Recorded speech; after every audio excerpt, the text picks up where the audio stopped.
121. Une impression fugace.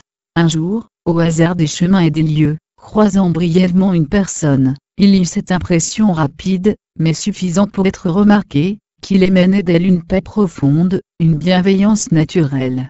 Puis ce fut tout, car bien vite, tout en poursuivant sa route, les sollicitations sensorielles, et la multitude des pensées envahirent à nouveau l'espace mental, reléguant on ne sait où cette distraction furtive. Le temps passe. Plusieurs années après cet événement anecdotique, cela ne va pas très fort, des problèmes de tous ordres s'accumulent, et dans ce marasme quotidien la pensée tourne en boucle.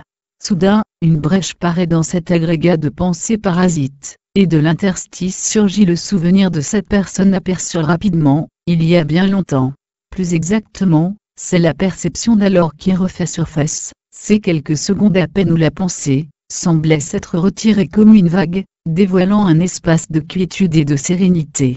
Secouée par cette réminiscence, la personne en peine développa la réflexion suivante. Serait-il possible, oh, non, pas d'atteindre cet état entrevu, mais de tendre dans cette direction, de modifier passablement son attitude mentale afin de vivre ce répit? La réflexion soudaine résonnait dorénavant comme une invitation, un encouragement à explorer des pistes susceptibles d'engendrer une transformation personnelle.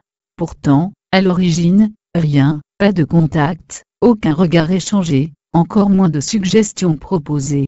Rien, vraiment, presque rien, le croisement d'une présence qui, si éphémère fut-elle, laissa une empreinte profonde et durable, réapparaissant opportunément. Nous pouvons être ce presque rien, cette présence silencieuse qui n'oblige pas, n'impose rien, mais se révèle comme une balise dans la tempête. Comment? Tranquillement, en douceur, par un travail quotidien sur la conscience, lui permettant d'accéder à d'autres niveaux d'expression, celui de l'attention par exemple.